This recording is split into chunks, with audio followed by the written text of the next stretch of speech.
kalenda ya kiroho inayohusiana na mwezi Januari. Ujue majini na malaika wanaotawala mwezi Januari. Kwanza kabisa, Januari huu ni mwezi ambao ni mwezi wa kupata hekima. Mwezi wa ni kiongozi wa miezi mingine yote.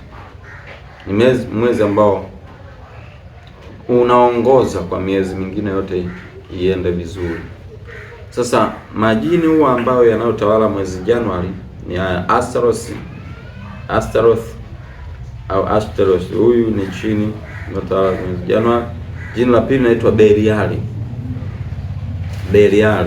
Ili Beliali ni chini ambalo pia linatawala mwezi Januari. Hili Beliali lina sura tatu: sura ya chura, binadamu na sura ya paka. Huwa linaonekana hivyo mara nyingi Beliali, na ndio jini pia ambalo linawapa nguvu manabii wengi wa uongo, mchungaji wa kichawi wa uongo, wa kichawi wa ushirikina. Kristo aliposema kumlinganisha, utafananishaje kati ya Kristo na Beliali? Huyu Beliali yupo ni mfalme wa kati ya jimbo la kusini kuzimu. Jimbo la kusini kuzimu yupo Beliali. Yupo majimbo mengine ya kuzimu ambao kuna jimbo la Mihila, kuna majimbo ya Tolenza, hayo majimbo mengine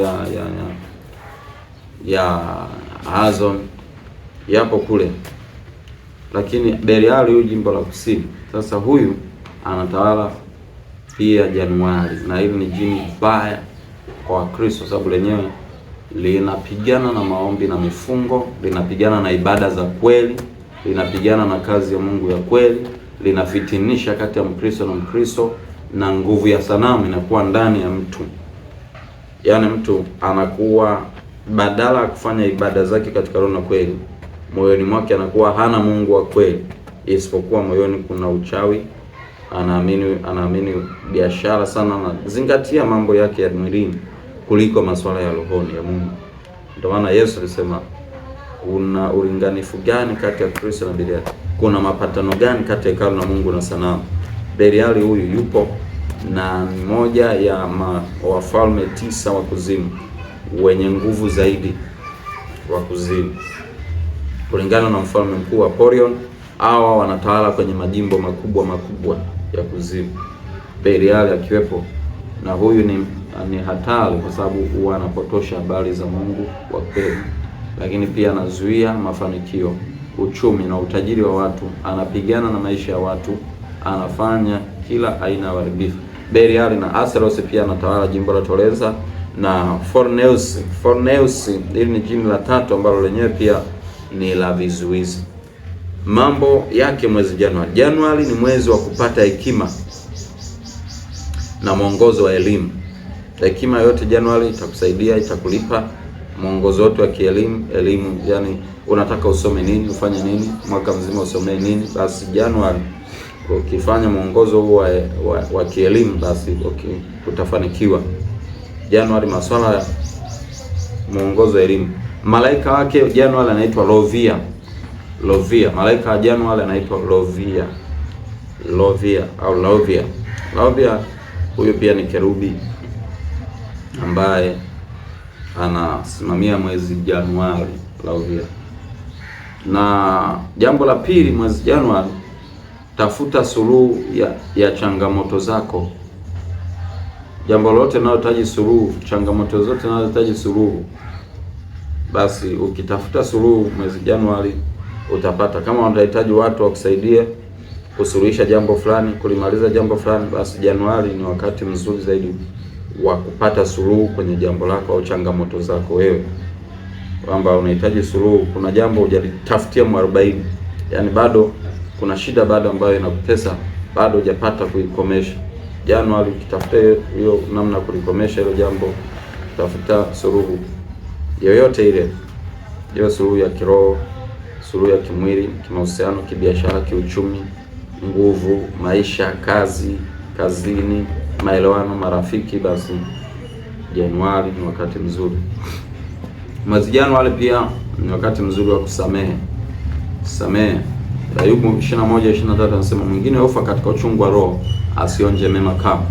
Januari, ukishaingia Januari usiposamehe, usipokuwa na msamaha, basi hiyo inakuharibia. Yaani mwaka mzima unajikuta unatembea kwenye hali ya uchungu na mateso, vifungo. Kutokusamehe ni moja ya dhambi mbaya zaidi, nayo kwa sababu usiposamehe baba yako wa mbinguni pia hatakusamehe. Mungu hatakusamehe usiposamehe. Lakini kwa nini hii ujue? Huwa inaathiri uchungu wote ambao unatokana na kutokusamehe. Yaani huwa unakuvurugia mambo yako ya mbele. Sasa Januari, majini haya kukagua hujasamehe na ni mwezi Januari, anaweza kukuharibia mwaka mzima. Ndio ubaya wa kalenda hii. Usipoijua au ukijua alafu utekeleze, ujue haya kikukagua Januari, wakuta kwamba una uchungu na hasira na mtu, hujamsamehe mtu fulani, basi anakuvurugia mwaka mzima. Pia kushawishi na kuonyesha aiba yako Januari pia utapeli na wizi ni mwingi sana Januari. Mwezi Januari usikubali vishawishi kwamba hiyo pesa sijui mtaweza kufanyia hivi, nitakuwekea sijui kuna nini, tunauza dhahabu, sijui yaani ushawishi wowote ule ambao utahusu masuala ya pesa. Januari ni mwezi ambao utapeli mwingi unafanyika Januari. Utapeli wa aina nyingi sana unafanyika kipindi cha Januari. Na wizi Januari, usiache milango yako wazi Januari. Uwe makini unapotembea kwenye gari, pochi yako unapoingia, pote unapoingia na kutoka. Januari uwe makini na wageni unaowakaribisha nyumbani pale. Ukipotelewa kitu Januari, ujue ni watu wengi na ni mtu wa karibu pia. Januari ni miezi ambayo unahitaji kuwa makini sana. Wizi na utapeli ni mwingi sana Januari. Lakini pia ukiweka imani katika jambo au ukisadiki utafanikiwa. Januari wekeza imani, weka imani katika jambo lolote unalolifanya, weka imani, sadiki, yani amini. Hata kama hujaona, wewe sadiki tu, inasadikika 1 2 3. Ukifanya hivi itakuwa hivi. Biashara inalipa, kazi hii inalipa, maisha haya yatakuwa hivi, hali yangu itakuwa hivi, nitakuwa hivi. Basi ukiweka imani katika jambo lolote utafanikiwa. Hasa kwa Mungu pia imani yako haitaishia bure. Weka imani sana. Ni mwezi ambao ukiweka imani katika jambo lolote fanya, utafanikiwa. Jambo lolote lile la kukusogeza mbele, la kufanikisha, lolote lile, ukiweka imani ndani yake fanya, utafanikiwa. Januari inaruhusu, ni mwezi ambao wenyewe automatic wenyewe una imani yako huwa ina nguvu sana. Na jambo jingine, kufanya mambo kwa ufasaha. Januari hakikisha mambo yako unayofanya kwa ufasaha, kwa sababu kalenda ya kiroho yenyewe Januari inaruhusu kufanya mambo yako kwa ufasaha. Usikurupuke. Utakalokosea Januari, ujue jambo hilo utakuja kuliona hasara yake mwishoni, ndio utakuja kugundua nilikosea nilipoanza. Januari fanya mambo yako kwa ufasaha, kwa utulivu, na mwezi huu unaruhusu kabisa kile kitu utakachokifanya basi unakifanya kwa ufasaha. Kama unakuta kile ukiimba au kile ukifanya hivi unakuta bado unajikuta moyoni kama hujafanya kiufasaha, Januari ni mwezi mzuri ambao utajikuta ufasaha, unafanya kitu kwa ufasaha, au ukifanya jambo kwa ufasaha. Kama unataka kuimba, imba kwa ufasaha. Unataka kuomba, omba kwa ufasaha. Unataka kazi, tafuta kwa ufasaha. Yaani iombe hiyo kazi kwa ufasaha vizuri kabisa. Chochote unachokifanya kwa ufasaha, kwa umakini, yaani umakini, kwa makini sana unachofanya, utafanikiwa na kitakuinua pale ulipo. Na uliwekea mzigo jambo lako, weka mzigo. Unaruhusu mwezi huu pia unaruhusu kufanya mkutano wa hadhara, injili na watu wanaookoka. Huwa kunakuwa na matokeo.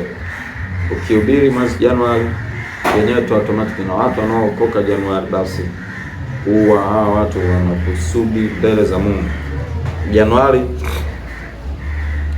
mikutano yote ya hadhara kama injili, pia mkutano wote ambao nataka kufanya Januari utakulipa huu mkutano. Huu mkutano utakufanikisha tu Januari. Pia ukitaka kutubu na kuacha matendo maovu uliyoyafanya siku nyingi kwa hadharani, Januari ni mwezi ambao unaweza kufanya toba hadharani na wala isionekane jambo la ajabu sana. Toba, yani kuna ile jambo au ile uovu wa siku nyingi umeufanya, sasa umechoka, unataka utubu hadharani, uambie watu kwamba ulikosea, kwamba au kuacha uchawi. Mwambie watu nilikuwa mchawi na nimeamua kuacha uchawi, nimeamua kuokoka. Januari, yani mwezi wote Januari unaruhusu, haijalishi tarehe ngapi, lakini ukiacha uchawi Januari na ukiamua kutubu na kuokoka, yani hadharani, kusema hadharani, Bwana mimi nilifanya 1 2 3 ninatubu, basi toba yako itachukuliwa kwa uzito sana na watu watakusamehe na hadhara itakusamehe na toba yako itakulipa mbele za Mungu. Itakuwa ni toba ya tofauti sana. Ni sawa sana ile Zakayo alivyotubu akasema, kama nimemkosea mtu, nimemnyang'anya mtu kwa hila, basi narudisha. Zakayo alitubu na akasamehewa. Na wengine toba zao huwa zinakuwa Januari, mwezi unaoruhusu vizuri kutubu matendo maovu hadharani kabisa kutubu. Lakini pia jambo jingine, Januari wanaroga akili. Wachawi, asilimia kubwa uchawi wa Januari unadili sana na akili. Sayari ya Mercury wanafunga akili kwenye Mercury, ile sayari ya akili wanadili sana. Ufahamu, mtu yote anayepotoshwa akili anapotosha Januari. Kama umekuwa na mtoto hakuwa mvuta bangi, ghafla amebadilika kwa mvuta bangi, basi amerogwa Januari. Kama umekuta na roho ya ulevi na hukuwa nayo, basi hiyo roho imepandikizwa Januari. Unakuwa muuaji, mchawi, mwasherati, mwizi, mwongo, mbea na vitu hivyo hukuwa navyo, akili ya mtu huwa inapotoshwa Januari na aelekee matendo maovu kinyume na mpenzi ya Mungu. Majini yenyewe Asterosi, Belial na jini Beelzebub, hayo yote yana kazi hiyo ya kufanikisha masuala hayo, kuhakikisha kwamba akili ya mtu inapungua. Hasa wao wanachokifanya, wanaharibu akili za watu wa Mungu, huku watu wao wanawapa akili. Januari ukisoma ile Wagalatia, Paulo anasemaje? Wagalatia, msio na akili. Nani aliyewaloga akili? Msio na akili. Kwa nini akili ziliondoka? Walilogwa. Januari ni mwezi ambao mtu akikusudia kukuharibu akili, kumharibu mtoto wako akili, kumharibu shuleni akili. Uchawi mwingi wa kuloga akili unafanyika Januari. Pale tu pindi shule inapofunguliwa tu, pale Januari, pale uchawi mwingi unasambana. Sasa na wewe kama una nguvu za Mungu, unamtafuta Mungu, muombee sana mtoto wako anapoenda kuanza shule Januari. Akianza vizuri Januari, basi mwaka anamaliza vizuri, anafaulu vizuri, atafanya vizuri sana. Siku ya kwanza anaingia shuleni, ule uchawi huo unategwa, basi pale ndipo wanapozulika wengi, ndipo wanapoumizwa wengi. Mwezi Januari, ombea sana masuala ya akili. Hata wewe ya kwako unapoingia Januari, ombea ufahamu wako, akili yako, jiombee sana ufahamu unapowaza. Farao alisema na tuatende kwa akili, tuatende kwa akili.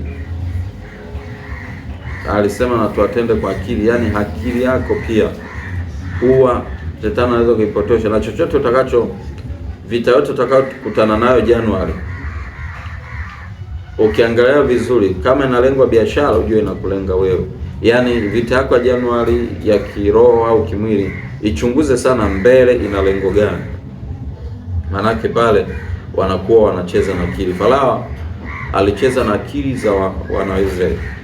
Alijaribu kuwatenda kwa akili kwamba awachokeshe kwa kazi ngumu ili wasiweze kuzaliana. Kumbe alichokuwa anakifanya kwa kuwafanyisha kazi ngumu, kuwatesa usiku na mchana, mpange matofali nini na nini. Lengo sio kwamba wachoke, sio kwa sababu ya kuwatesa. Lengo kwamba wasiende kuzaa, wasizalishe. Kama ni wanaume wasizalishe, maana wanakosa nguvu, wanakuwa wamechoka, hawezi kuzalisha. Kwa hiyo Januari, maadui anayekushambulia Januari kuna lengo jingine. Kwa hiyo angalia kila shambulizi linalokuja Januari angalia kwa akili, na iombee sana akili yako ipate ufahamu, fikra zako zitakase, ufahamu wako utakase. Mapepo hayo huwa yanadili sana na ufahamu. Mwezi Januari, kuwa makini.